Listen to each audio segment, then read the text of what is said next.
Welcome to our YouTube channel friends. అయితే ఈరోజు main topic ఏంటంటే ఫ్రెండ్స్, గవర్నమెంట్ ఉద్యోగం ఎన్ని సంవత్సరాలు ప్రిపేర్ అవ్వాలి? ఓకేనా, గవర్నమెంట్ ఉద్యోగం ఎన్ని సంవత్సరాలు ప్రిపేర్ అవ్వాలన్నమాట. అయితే ఫ్రెండ్స్, ఇప్పుడు ఎన్ని సంవత్సరాలు అంటే, ఇప్పుడు ఒక ఆస్పిరెంట్ గవర్నమెంట్ ఉద్యోగం సాధించేంత వరకు ప్రిపేర్ అవుతూనే ఉంటాడు. అది మెయిన్ డిస్అడ్వాంటేజ్ ఫ్రెండ్స్. ఫర్ ఎగ్జాంపుల్గా మీ వయసు, మీకు గ్రాడ్యుయేట్ అనేది 21 ఆర్ 22 ఇయర్స్కి మీకు గ్రాడ్యుయేట్ అనేది అయిపోతుంది. కానీ మనం చేసేది ఏంటన్నా తెలుసా? 21 ఇయర్స్కి గ్రాడ్యుయేట్ అయిపోతే 21-22 ఇయర్స్ తర్వాత వెళ్ళి మనం ఆలోచిస్తాం ఏంటిది, అది ఏం చేయాలి, ఫస్ట్ ఏం చేయాలి, తర్వాత గ్రాడ్యుయేట్ తర్వాత ఏం చేయాలి. ఓకేనా, ఇప్పుడు మన ఫ్రెండ్స్ వాళ్ళు ఉంటారు. మన ఫ్రెండ్స్ వాళ్ళు ఏమంటారంటే, కొందరు ఇప్పుడు ఎంబీఏ చేస్తారా, ఎంబీఏ అండ్ ఎంసీఏ ఇలాంటి, అంటే పోస్ట్ గ్రాడ్యుయేట్ చేస్తూ ఉంటాడు. ఓకేనా, పోస్ట్ గ్రాడ్యుయేట్. ఈ పోస్ట్ గ్రాడ్యుయేట్ చేసిన తర్వాత కూడా మళ్ళీ ఇంకేం చేయాలి? అయితే లాస్ట్కి ఫర్ ఎగ్జాంపుల్గా ప్రైవేట్ ఉద్యోగంలో కూడా సెటిల్ అయిపోయినా కానీ ఏం పర్లేదు, కానీ గవర్నమెంట్ సైడ్ రావడానికి, ఓకేనా, ఇప్పుడు ఎంబీఏ ఎంసీఏ ఇవన్నీ ఇప్పుడు 21 ఇయర్స్ అంటే ఈ 2 ఇయర్స్ అనుకున్నా, కానీ ఎంసీఏ అయితే 3 ఇయర్స్ ఉంటుంది, MBA 2 years and PG also 2 years. ఆల్మోస్ట్గా 24 ఇయర్స్, ఒక మాట అనుకున్నాం 24 ఇయర్స్ కంప్లీట్ అయిపోతాయి. అప్పుడు గవర్నమెంట్ జాబ్కి వస్తాడు. అప్పుడు గవర్నమెంట్ జాబ్ కావాలని అప్పుడు గవర్నమెంట్ జాబ్కి రావడం అనేది జరుగుతుంది. అప్పుడు గవర్నమెంట్ జాబ్కి రాస్తే ఫస్ట్ చేసేది ఇతను ఏంటిది, ఫస్ట్ కోచింగ్కి వెళ్తాడు. ఓకేనా, కోచింగా లేకుంటే సెల్ఫ్ స్టడీగా చేస్తాడు. అయితే ఎన్ని సంవత్సరాలు అంటే, నువ్వు ఒక గవర్నమెంట్ ఉద్యోగం సాధించాలంటే సంవత్సరం మొత్తం కాల్చుకున్నాను. 10 సంవత్సరాలు నువ్వు 24 సంవత్సరాలు నువ్వు ప్రిపేర్ అయితే, 30 సంవత్సరాలు ప్రిపేర్ అయితే 34 సంవత్సరాలు అయిపోతాయి నీకు. అప్పుడు పెళ్ళి ఎప్పుడు చేసుకుంటావు, మీ అమ్మ నాన్నని ఎప్పుడు చూసుకుంటావు, పిల్లల్ని ఎప్పుడు అంటావు చెప్పండి కదా ఫ్రెండ్స్. అయితే నేను చెప్తాను సింపుల్గా 3C ఫార్ములా. ఫస్ట్ మీరు ఉద్యోగానికి నేను గవర్నమెంట్ జాబ్ కొట్టాలంటే 3C ఫార్ములా అంటే, మీరు ఏ జాబ్కి ప్రిపేర్ అవుతున్న దాన్ని బట్టి మీ టైంని అనేది కేటాయించుకోవాలి. ఫస్ట్ 3C ఫార్ములా ఏంటంటే, ఫస్ట్ కాన్ఫిడెన్స్. అంటే మా తమ్ముడు చెప్పిండు, మా అన్న చెప్పిండు, మా దోస్తు గారు చెప్పిండు, నేను వెళ్ళిపోవాలి అక్కడికి, వీళ్ళు చేస్తుండు కాబట్టి అదే నేను కూడా చేయగలుగుతా. అది నువ్వేమనుకుంటున్నావు? ఫస్ట్ నీకు ఫస్ట్ ఉందా లేదా, నేను కన్ఫామ్గా గవర్నమెంట్ జాబ్ అనేది కొడతాను, లేకుంటే నేను బిజినెస్ చేస్తాను. ఫస్ట్ అనేది నీకు ఉండాల్సింది ఏంటంటే కాన్ఫిడెన్స్. తర్వాత నీకు క్లారిటీ. నువ్వు దేనికోసం చేస్తున్నావు? ఓకేనా, ఈ క్లారిటీ అనేది ఎవరి కోసం చేస్తున్నావు? నువ్వు ఈ జాబ్, ఒక ఫర్ ఎగ్జాంపుల్గా నీకు జాబ్ రావాలంటే, నీకు జాబ్ వస్తే నువ్వు దేనికోసం ఈ జాబ్ని చేయాలనుకుంటున్నావు? నీ ఫైనాన్షియల్ బ్యాక్గ్రౌండ్ కోసమా, లేకుంటే నీ పొజిషన్ని నీకు రెస్పెక్టా, లేకుంటే నీ ఫ్యూచర్ మంచి కోసమా? ఫస్ట్ క్లారిటీ ఉండాలి. అదేవిధంగా కన్సిస్టెన్సీ. ఒకరోజు చదువుతా 2 రోజులు బంద్, 3 రోజులు చదువుతా 2 రోజులు బంద్, ఇట్లా ఉంటే కుదరదు ఫ్రెండ్స్. గవర్నమెంట్ జాబ్ ఎప్పటికీ ఎన్నడూ కూడా రాదు. కన్సిస్టెన్సీ అంటే, ఇప్పుడు ఫర్ ఎగ్జాంపుల్గా తెలంగాణలో ఉంది ఫ్రెండ్స్, ఇప్పుడు ఎస్ఐ అండ్ కానిస్టేబుల్కి ప్రిపేర్ అవుతూ ఉంటారు. ఇప్పుడు నోటిఫికేషన్ వచ్చిన తర్వాత ప్రిపేర్ అవ్వన్నా, నోటిఫికేషన్ కంటే ముందు ప్రిపేర్ అవ్వన్నా. నోటిఫికేషన్ వచ్చిన తర్వాత ఫర్ ఎగ్జాంపుల్గా ఏ ఎగ్జామ్కైనా సరే, ఏ జాబ్కైనా మీరు ప్రిపేర్ అవుతుంటుంటే కొద్దిగా ఆలోచించండి. ఓకేనా, ఇప్పుడు పోయినంత ఒక ఎత్తు ఫ్రెండ్స్. ఇప్పుడు మీరు ఈ వీడియో చూసిన తర్వాత కొద్దిగా మీ దానికి కూడా మీరు ఒకసారి ఆలోచించండి. ఫస్ట్ నోటిఫికేషన్, ఇప్పుడు నువ్వు ప్రిపేర్ అయ్యేది, నువ్వు మెయిన్గా ప్రిపేర్ అయ్యేది దేనికోసం ఫ్రెండ్స్ అంటే, నీ స్టెబిలిటీ కోసం. ఓకేనా, నీ స్టెబిలిటీ కోసం నువ్వు ప్రిపేర్ అవుతున్నావు. ఫర్ ఎగ్జాంపుల్గా ఇప్పుడు కన్సిస్టెన్సీ అనేది ఇంపార్టెంట్. నువ్వు ఎన్ని రోజులు చదువుతున్నది ఇంపార్టెంట్ కాదు. ఓకేనా, ఫస్ట్ కన్సిస్టెన్సీ అంటే ఎన్ని సంవత్సరాల వరకు ప్రిపేర్ అవ్వాలి, అది ఒకటి ఉంటుంది. అది కూడా నేను చెప్తుంటాను మెల్లమెల్లగా. అయితే మనం ఇప్పుడు ఫస్ట్ చూసుకుంటే, ఇప్పుడు గవర్నమెంట్ జాబ్ కొట్టాలంటే నీకు కావాల్సింది ఫ్రెండ్స్, ఫస్ట్ కోచింగ్ లేకుండా సెల్ఫ్ స్టడీ చేస్తుంటావు. కోచింగ్ లేకుండా సెల్ఫ్ స్టడీ చేస్తావు అంటే, నువ్వు కోచింగ్కి వెళ్ళి దేనికోసం అంటే సిలబస్. నువ్వు ఏ ఎగ్జామ్కి అయితే ప్రిపేర్ అవుతున్నావో ఆ సిలబస్ నేను కంప్లీట్ చేయడానికి నువ్వు కోచింగ్కి వెళ్తున్నావు. ఇప్పుడు సెల్ఫ్గా కూడా నువ్వు నీ సిలబస్ నేను కంప్లీట్ చేసుకోవచ్చు. ఓకేనా, అయితే నోటిఫికేషన్ వచ్చిన తర్వాత ప్రిపేర్ అవ్వన్నా, నోటిఫికేషన్ కంటే ముందు ప్రిపేర్ అవ్వన్నా. ఇప్పుడు ఫర్ ఎగ్జాంపుల్ ఫ్రెండ్స్, ఇప్పుడు తెలంగాణలో SI and constable for example అంటున్నాను, అందుకే ఒక 10,000 నోటిఫికేషన్ వచ్చిందని మాట్లాడుకుందాం. 10,000 నోటిఫికేషన్ వస్తే ఇప్పుడు ఎట్ ఏ టైమ్గా నోటిఫికేషన్ రాకన్నా ముందు ఒక 20 నుంచి ఒక 30% మంది మాత్రమే ప్రిపేర్ అవుతారు. ఓకేనా. అప్లికేషన్స్ నోటిఫికేషన్ వచ్చిన తర్వాత ఎంతమంది, దాదాపుగా 100% మంది అందరూ ప్రిపేర్ అవుతారు. కానీ ఫామ్స్ ఎన్ని వస్తాయి, ఫామ్స్ ఫర్ ఎగ్జాంపుల్ అనుకుంటే ఒక 5 లక్షల ఫామ్స్, 5 lakhs ఫామ్స్ అనేది వస్తాయి. ఆ 5 lakhsలో ఎంతమంది, 5 lakhsలో 20% అంటే ఫర్ ఎగ్జాంపుల్ 1 లక్ష మంది, 1 lakh మెంబర్స్. ఈ 1 lakhs మెంబర్ని నువ్వు బీట్ చేయాలంటే ఈ 4 lakhs మెంబర్స్ కదా, ఈ 4 lakhs వల్ల ఇక్కడ 1 lakhని బీట్ చేయాలంటే ఎక్కడ ఉంటుంది నీకు, ఇంత తుడుం కనుకైనా కానీ నీకు కుదరదు. అప్పుడు ఏంటంటే మంచి ఒక ప్రణాళిక ఉండాలి. ఇప్పుడు ఈ 5 lakhs మెంబర్స్లో డైలీ ఒక 3 to 4 hours చదివేట వాళ్ళు కూడా ఉంటారు. అంటే వేరే జాబ్ చేసుకుంటా కానీ ఏది చేసుకున్నా కానీ ఒక ఒక కన్సిస్టెన్సీ అనేది ఉంటుంది. అయితే నేను చెప్పేది ఏంటంటే ఫ్రెండ్స్, నువ్వు ప్రిపేర్ అయ్యేది దేనికోసం, ఓకేనా. ఫస్ట్ నువ్వు ప్రిపేర్ అయ్యేది దేనికోసం, ఏ జాబ్ కోసం. నువ్వు ఎస్ఎస్సి ప్రిపేర్ అవుతున్నావా, లేకుంటే బ్యాంక్ ప్రిపేర్ అవుతున్నావా, అదేవిధంగా బ్యాంక్, ఎస్ఎస్సి, రైల్వేకి ప్రిపేర్ అవుతున్నావా. ఫస్ట్ నీది నువ్వు నేను అన్నిటికీ ప్రిపేర్ అవుతున్నావు అంటే అది కాదు ఫ్రెండ్స్, ఓకేనా. ఒక పడవ మీద నేర్చుకున్నప్పుడు అన్ని పడవలు నీ దగ్గరనే ఉంటాయి. ఒక్కొక్క పడవ మీద ఇప్పుడు 2 పడవలు ఉన్నాయి, ఈ 2 మీద నువ్వు కాలు పెట్టి పొడలేవు కదా. ఒడ్డుకు చేరాలంటే ఏదో ఒక పడవని నువ్వు గట్టిగా పట్టుకొని ఉండాల్సిందే. Railway and state level. ఇప్పుడు స్టేట్ లెవెల్కి ఒక్కొక్క దాని గురించి మాట్లాడుకుందాం ఫ్రెండ్స్. అయితే ఇప్పుడు నువ్వు ఎస్ఎస్సికి ప్రిపేర్ అవుతున్నావు, ఫర్ ఎగ్జాంపుల్గా ఇప్పుడు ఎస్ఎస్సికి ప్రిపేర్ అవుతున్నావు అంటే నీ సిలబస్ కంప్లీట్ కావడానికి ఎన్ని సంవత్సరాలు పడుతుంది, ఆల్మోస్ట్గా నీకు నువ్వు మంచిగా ఒక పట్టుదని మంచిగా ఉంటే నీకు 8 monthsలో నీ కోచింగ్ అనేది కంప్లీట్ అయిపోతుంది. అదేవిధంగా నీ సిలబస్ కూడా కంప్లీట్ అయిపోతుంది. మరి నువ్వు 8 months చదువుతావు కదా, ఈ 8 monthsని నువ్వు ఆల్మోస్ట్ ఒక 4 months అనుకుంటే 3 months, నువ్వు 4 monthsలో దీన్ని మొత్తాన్ని రివిజనా లేకుంటే నువ్వు ఎగ్జామ్ రాసుకుంటూ వెళ్తుంటావు. అంటే నీకు 1 year జస్ట్ దాని గురించి నేర్చుకోవడానికి, మళ్ళీ నీకు అంటే ఎస్ఎస్సి ఏంటిది అనేది ఒక 1 yearలో తెలిసిపోతుంది. తర్వాత నువ్వు ఇంకా 1 year, ఇప్పుడు ఈ 1 yearలో ఎట్లా ఉంటుంది అంటే ఇప్పుడు కొన్నిటికి 0.1, 1 marks, 2 marks, 3 marks తోని పోతాయి ఫ్రెండ్స్. ఒకవేళ అదృష్టం ఉంటే ఈజీగా గెట్టిన ఈ 1 yearలోనే నువ్వు గెట్టిన అయిపోవచ్చు. ఇంకా ఈ నెక్స్ట్ ఇయర్లో నువ్వు పర్ఫెక్ట్ అయిపోతావు. ఇంకొక నెక్స్ట్ ఇయర్ నువ్వు ఆల్మోస్ట్ జాబ్ కొట్టాల్సిందే ఫ్రెండ్స్. 3 years కంటే ఎక్కువైంది నువ్వు కొద్దిగా భారం అనిపిస్తుంది, మనకు కూడా ఇంట్రెస్ట్ రాదు, కొద్దిగా ఇబ్బంది అనేది అవుతుంది. నా ప్రకారం ఏంటంటే మీరు ఎస్ఎస్సి ప్రిపేర్ అవుతుంది మినిమంగా ఒక 2 years నుంచి 3 years. ఇప్పుడు same to same bank and ఈ ఎస్ఎస్సి అనేది చాలా డిఫరెంట్ ఫ్రెండ్స్. బ్యాంక్ ఏంటంటే ఇప్పుడు ఎస్ఎస్సి ప్రిపేర్ అయితే నువ్వు ఏ జాబ్ అయినా రాసుకోవచ్చు, కానీ బ్యాంక్ ప్రిపేర్ అయిన వాళ్ళు కూడా just only and only bank మాత్రమే రాయొచ్చు. ఇంకా వేరే ఏ జాబ్ రాయడానికి అవకాశం లేదు. అంటే రాయొచ్చు, నేను అట్లా అనట్లేదు, రాయొచ్చు, కానీ ఒక వెరీ టాలెంటెడ్ పర్సన్ అనేది ఉండాలి. ఈ బ్యాంక్లో ఉండేది 4 subject, కానీ మొత్తం మనకి ఎట్లా ఉంటుంది అంటే మొత్తం సిలబస్ మొత్తం మారుతూ ఉంటుంది ఫ్రెండ్స్, ఓకేనా. అంటే మనం చేసిన దానికి మనం ఎక్కడైనా చదివినా అది బ్యాంక్లో ఎగ్జామ్లో వస్తుంది అంటే అది రాదు. డిఫరెంట్ టైప్స్ డిఫరెంట్ రకంగా ఉంటుంది. కాబట్టి మీరు బ్యాంక్ ప్రిపేర్ అయితే బ్యాంక్ కూడా మినిమంగా ఒక 3 yearsలో మీరు సక్సెస్ కావడానికి ప్రయత్నించండి ఫ్రెండ్స్, ఓకేనా. ఇప్పుడు రైల్వే అంటారా, రైల్వేలో అయితే నోటిఫికేషన్ ఎప్పుడు వస్తుందో ఎప్పుడు రాదో మనకు తెలియదు. ఇప్పుడైతే నోటిఫికేషన్ ప్రజెంట్ అయితే నోటిఫికేషన్స్ ఉన్నాయి. ఆ ఎగ్జామ్స్ కూడా ఇప్పుడు దాదాపుగా వాళ్ళు అనుకున్న టైం కంటే బరాబరే చేస్తున్నారు అన్నమాట. ఇప్పుడు రైల్వేకి ప్రిపేర్ అవుతున్నారు కదా ఫ్రెండ్స్. ఇప్పుడు రైల్వే అయితే ఆల్మోస్ట్గా చెప్పిన డేట్స్కి అయితే కండక్ట్ చేయడం అనేది జరుగుతుంది ఎగ్జామ్. కాబట్టి మీరు గట్టిగా ప్రయత్నించండి. ఒక 2 yearsలో మీరు కన్ఫామ్గా సెట్ అయ్యే విధంగా ఫస్ట్ చేయాల్సింది ఏంటి, సిలబస్ కంప్లీట్ చేయాలి. తర్వాతకెళ్ళి రివిజన్, తర్వాతకెళ్ళి ఎగ్జామ్ ఎట్లనో రాస్తారు. తర్వాతకెళ్ళి మెయిన్ చేసేది ఏంటంటే మోక్ టెస్ట్ ఎవరు రాయారు ఫ్రెండ్స్. మోక్ టెస్ట్ అనేది ఎవరు రాయరు. ఇది కన్ఫామ్గా మీరు స్టేట్ లెవెల్ కానీ ఏ ఎగ్జామ్కైనా రాయండి, కానీ ఫస్ట్ ఎగ్జామ్ కంటే ముందు ఒక 2 months.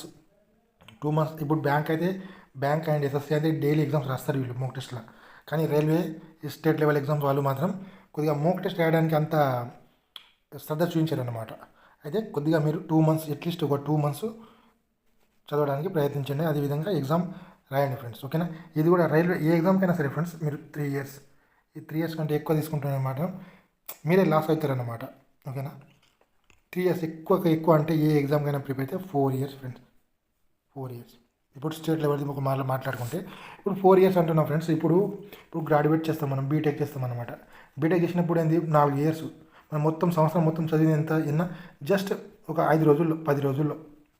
అదే ఈ రోజు సెమిస్టర్స్ ఉంటే ఈ రోజు నుంచి కష్టపడతాం మనం. ఈ 10 రోజుల్లో చదివితే మనకు 40 నుంచి 60% వస్తుంది ఫ్రెండ్స్ మార్కులు అనేది. అదేవిధంగా నువ్వు ఏకాగ్రతతో చదివితే ఈజీగా నువ్వు 1 ఇయర్ ఆర్ 1.5 ఇయర్లో నువ్వు ఈజీగా ఒక గవర్నమెంట్ ఎంప్లాయీ అనేది అవుతావు ఫ్రెండ్స్. అయితే మనం స్టేట్ లెవెల్ మెయిన్గా స్టేట్ లెవెల్ ప్రిపేర్ అయితే చేసే తప్పు ఏంటంటే, ఇప్పుడు వీళ్ళు స్టేట్కి ప్రిపేర్ అవుతారు, ఇప్పుడు కోచింగ్ తీసుకుంటారు అనమాట. ఇప్పుడు కోచింగ్ ఒక 8 నుంచి 1 ఇయర్ వరకు కోచింగ్ అయిపోతుంది. అప్పుడు అసలు తర్వాత కలిగి అన్ని ముక్కులు కోచింగ్ అయిపోయింది, ఇంటికి వచ్చేస్తారు. ఇంటికి వచ్చిన తర్వాత కదా మా బుక్కు మనకి ఎలాంటి సంబంధం ఉండదు. తర్వాత ఏమైంది, నోటిఫికేషన్ వస్తుంది. అప్పుడు నోటిఫికేషన్ వచ్చినప్పుడు ఈ బుక్కులు అనేవి మళ్ళీ అప్పుడు తెరుస్తారన్నమాట. అప్పుడు అదే ఇబ్బంది అవుతుంది ఫ్రెండ్స్. మీరు స్టేట్ లెవెల్కి ప్రిపేర్ అవుతుంటే ఓకేనా, ఒక స్టేట్ లెవెల్కి ప్రిపేర్ అయితే మీరు అట్లీస్ట్గా డైలీ 2 నుంచి 3 అవర్స్, ఒక 4 అవర్స్ వేసుకోండి. 4 అవర్స్ మీరు చదవడానికి ప్రయత్నించండి.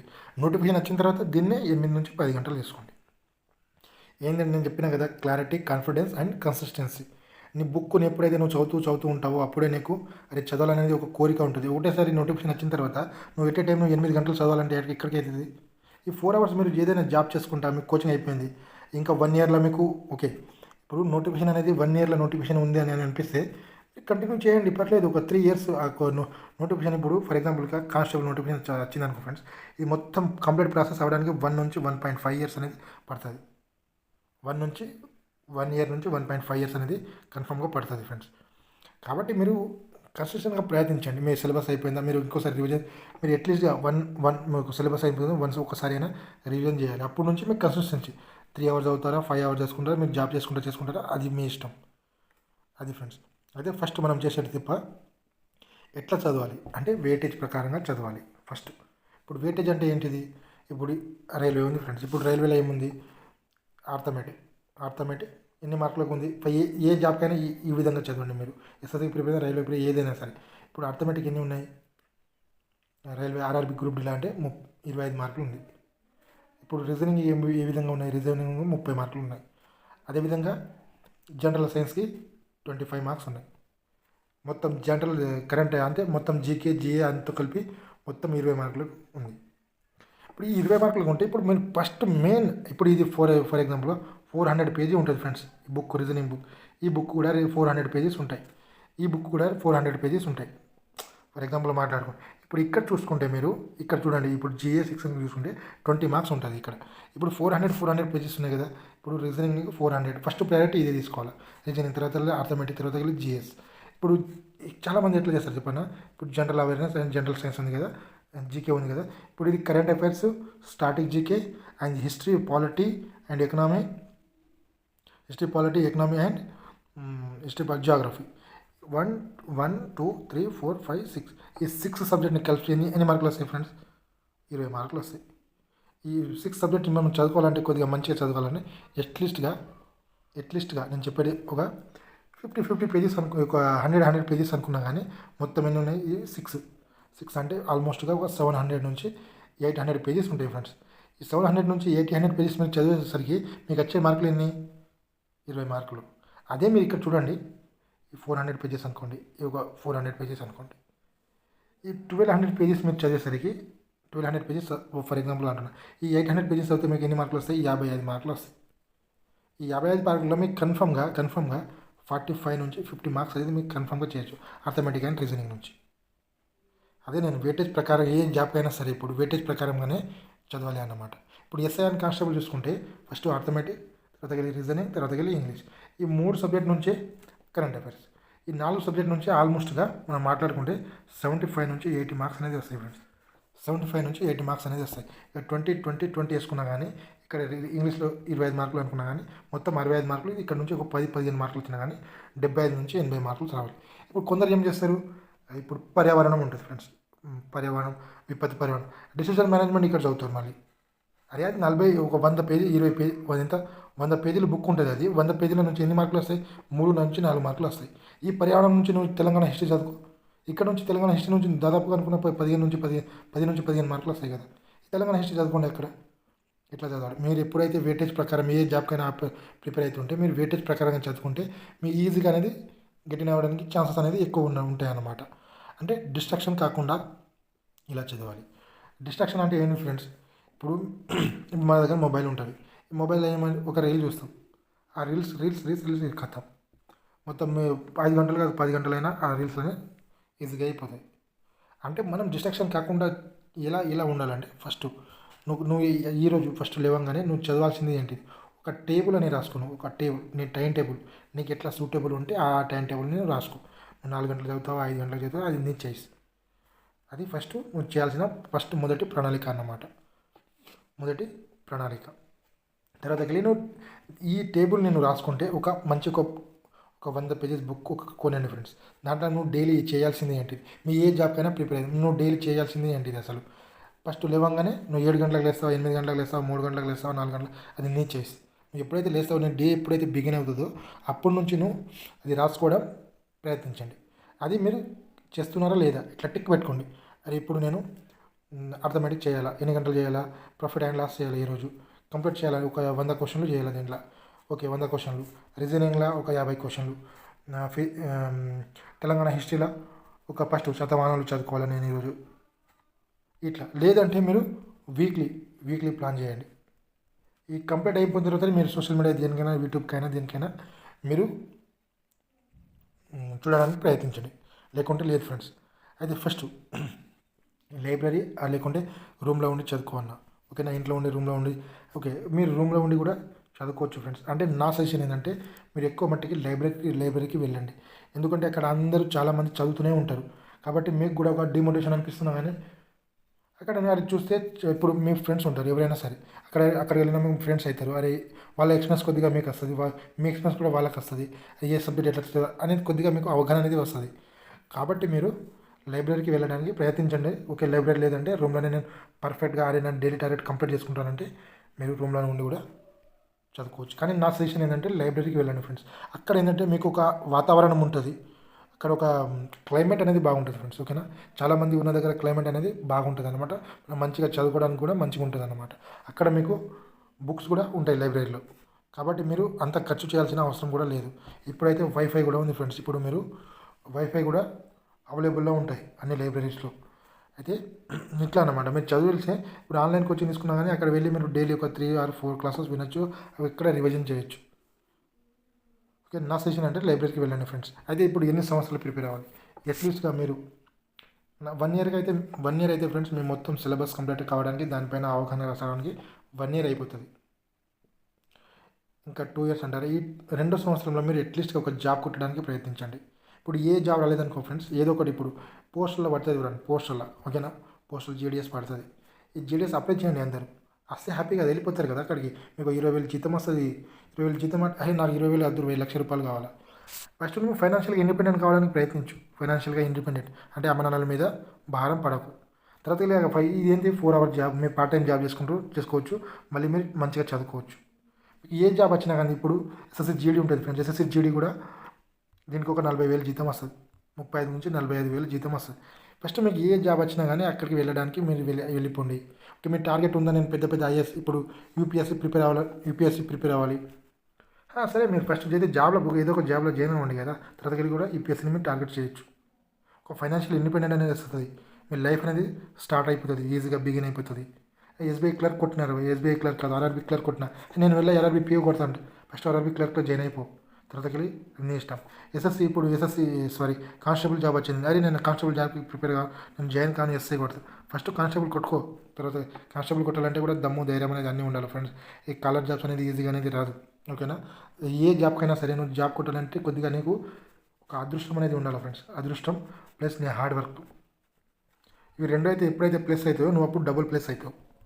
ఓకే ఫ్రెండ్స్, అట్లీస్ట్గా మీరు ఈ వీడియోకి మీకు వాల్యుబుల్గా అనిపిస్తే ఒక లైక్ అండ్ ఒక షేర్ అనేది చేయండి ఫ్రెండ్స్. మీ